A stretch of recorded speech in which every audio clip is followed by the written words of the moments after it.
Un ratito nada más de uno de los temas más importantes de estos días y es el resultado que ha dado una encuesta. ¿Qué es lo que hacen los chicos en su tiempo libre? Vamos a hablar con Irene Kitt, ella es psicopedagoga y presidenta de la Asociación Civil Educación para Todos, para conocer un poquito acerca de estos datos que han surgido y que tienen que ver con los niños y adolescentes argentinos. Buenas tardes, Irene, ¿cómo estás?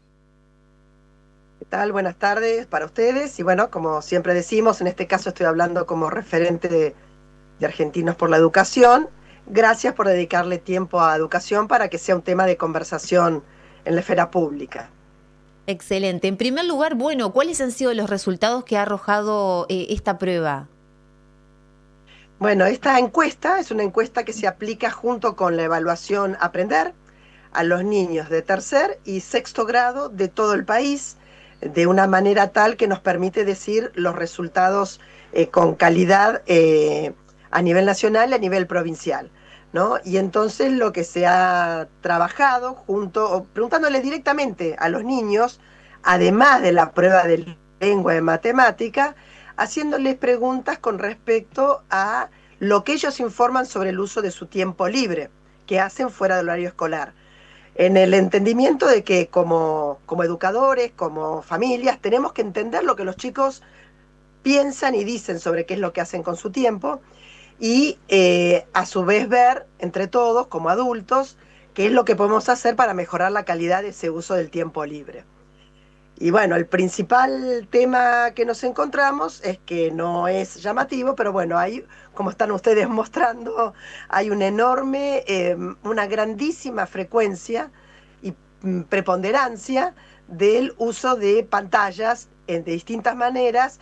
Fíjate que esta encuesta no es para adolescentes, es para niños de tercero y sexto grado, o sea que son de 8 años y de 11 años.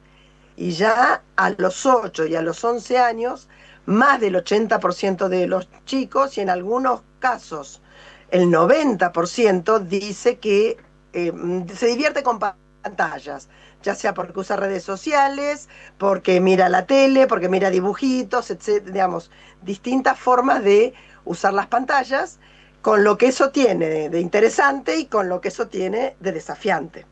¿Cómo cree que afecta esta nueva, estos nuevos gustos de los chicos, ¿no? A la educación, a su desempeño en las distintas materias? Digo, vinculado un poco a los resultados de las pruebas a aprender.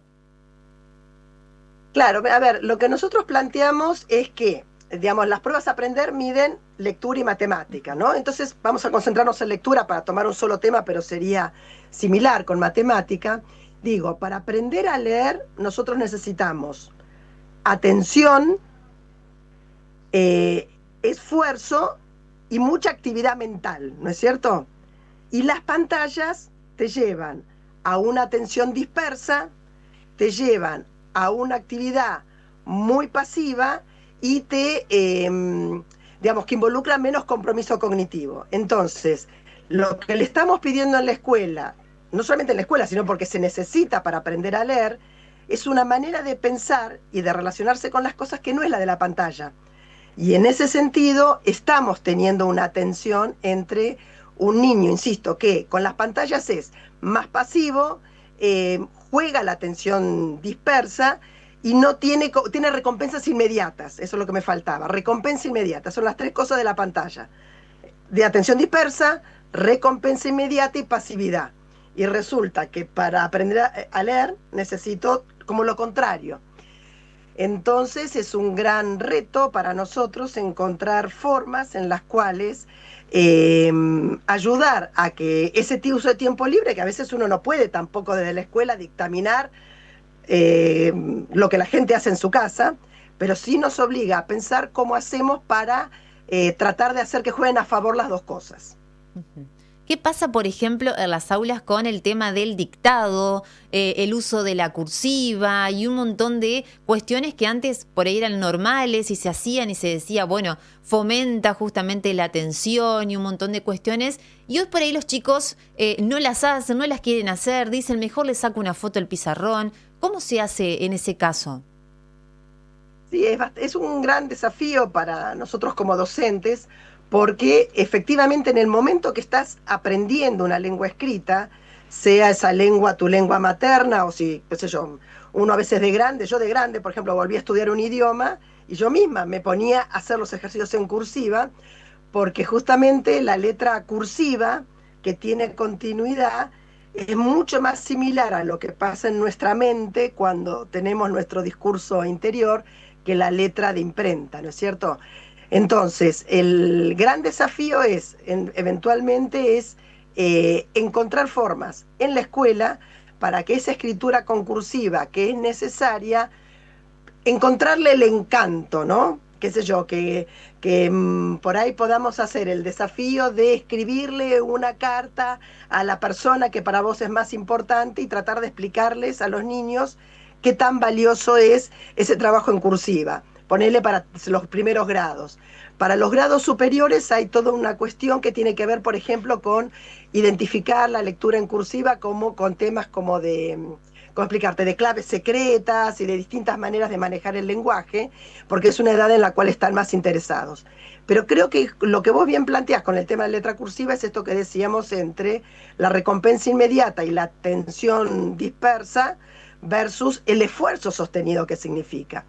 Y en ese sentido, hay muchos elementos que, por ejemplo, voy a decir un ejemplo colateral, por ejemplo, dibujo, ¿no? Cuando nuestros, digamos, cuando yo ya soy abuela de varios, digamos, cuando yo salía con mis niños pequeños de viaje, ¿qué llevábamos? Un cuadernito, un libro para colorear, marcadores, el regalo era, qué sé yo, una cajita con marcadores de colores nuevos, porque se iba a entretener dibujando y pintando.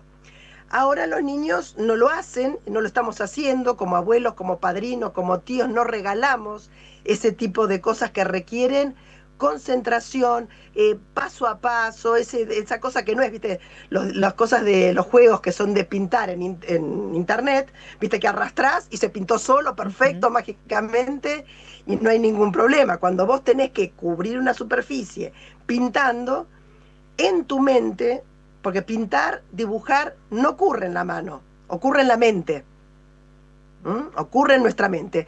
Cuando vos dibujás, cuando un niño, no sé si tienes sobrino o hijos pequeños, cuando un niño de 4 o 5 años dibuja, pasa algo que ve en 3 dimensiones a 2 dimensiones, o algo que tiene en su idea, en su mente, de la mente a las 2 dimensiones. Y eso es lo que se llama trabajo cognitivo, trabajo de conocimiento de nuestro cerebro. Entonces, el gran desafío, insisto, es que el uso de las pantallas inercialmente, y si no hacemos algo a propósito, nos saca esos aspectos que tenemos que desarrollar, insisto, de esfuerzo, de poder esperar para la recompensa y de aprendizaje activo. En las últimas semanas se dio alguna polémica y debates también respecto al uso o prohibición del celular en las escuelas. ¿Qué es lo que opina al respecto? A ver, si voy a, digo, muchos países del mundo, Suecia, Australia, Gran Bretaña, están bloqueando, digamos, impidiendo, prohibiendo que entren los celulares en la escuela.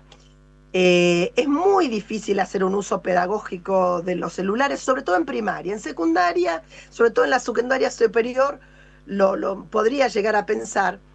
Hay algunos usos que uno puede hacer, suponete incitar a los niños pequeños, pequeños me refiero en los grados inferiores, no los de 3 4 5 años, pero por ejemplo, ellos pudieran grabarse cuando leen un texto, ¿no? Y escucharse después leyendo. Muchas veces nosotros les corregimos o nos damos cuenta que tiene una lectura vacilante, que no se termina de entender, pero cuando el niño está concentrado en el esfuerzo de tratar de leer, es como que no se está escuchando a sí mismo. Pero si, por ejemplo, decimos, bueno, vos grabate y después escuchate, él mismo se va a dar cuenta de elementos de su lectura que todavía tiene que mejorar. Pero es difícil porque yo quiero hacer esta comparación que ocurre en casa y quiero después dar una ideita de qué se puede hacer en casa porque también somos, no solamente los docentes, somos también abuelos o padres de familia. Digo, cuando un niño nos ve a nosotros, vos recién cuando empezaba la nota consultaste en un celular o en una tablet mi nombre y demás, ¿no? Nosotros muchas veces como adultos trabajamos con el celular en esa pantalla, digamos, que solo nosotros vemos, antes por lo menos la computadora era más grande, Y los niños no se dan cuenta que nosotros estamos trabajando. Ellos nos ven mirar la pantalla del celular y estar con el dedito, ¿no? Trabajando. Y para ellos es lo mismo que hacen ellos jugando al videojuego. ¿Por qué tienen que saber que nosotros hacemos algo distinto? Entonces, cuando nosotros ponemos el celular en la escuela, tenemos mucho esfuerzo que hacer para decirle, mira, no estamos haciendo un uso de otro tipo del celular. Y bueno, y por eso es tan difícil, porque ellos nos ven con el celular y celular es igual a juego. O digamos, una red social, un TikTok, un videíto, lo que fuera, no es asociado a trabajar. Claro. Entonces, si me permitís ya cerrar con esta Sí. idea, yo entiendo, qué sé yo, que yo ahora vivo en la Patagonia, entonces mis nietos están al aire libre, juegan, salen afuera. Muchos niños no pueden elegir qué hacer porque están en un departamento, papá, mamá trabajan, me cuida la abuela, me cuida una persona que ayuda en la casa, entonces no es que hay tanto para elegir y entonces de repente la televisión, la pantalla es un recurso, por más que hay que insistir en el control parental, pero bueno, eso es todo otro tema para otra conversación. Pero por ejemplo, que los niños, decirle, bueno, mira, te dejo ver un capítulo, si después que termina el capítulo me contás lo que viste y te inventás otro final, o me haces un dibujo de los personajes, o preparás, agregás un personaje distinto a esa serie que viste. Es decir, le hacemos sobre eso que fue un poco pasivo, ¿no? Que decimos, le ponemos una actividad, ¿no? Y entonces podemos combinar un poco, porque entendemos la realidad, ¿viste? Decir, bueno, sé yo, suprimir las pantallas mientras estamos preparando la comida, lavando la ropa, después que trabajamos 10 horas fuera de casa, digo, sé que no es fácil, pero sí podemos desde ese lugar invitar a que hablen, que expliquen, que dibujen, si son más grandes que escriban, vamos a escribirle una carta al personaje tal y cual. ¿Mm? Entonces, ese tipo de cosas que podemos hacer en casa son muy poderosas para sacudir un poco la pasividad de las pantallas y que entonces ese tiempo libre no esté todo dominado por estos algoritmos y este mundo digital, sino que los adultos y ellos mismos puedan tomar un poquito más de control y usar la cabeza, va, para decirlo concretamente, usar Claro. más la cabeza. Excelente, Irene, ha sido muy clara y le agradecemos muchísimo por toda esta información. No, gracias a ustedes por dedicarle tiempo. Adiós. Adiós. La palabra entonces de Irene Kitt, ella es psicopedagoga y estábamos hablando justamente a partir de estos resultados que han surgido por una encuesta respecto a qué hacen los niños en su tiempo libre. La mayoría, por supuesto, por lo menos transfiere sus gustos a lo que tiene que ver con las pantallas, celulares, videojuegos, streaming, y ella nos daba algunos consejos entonces para poder, bueno, implementar y utilizar la memoria, el cerebro, la creatividad de otra forma y en casa también.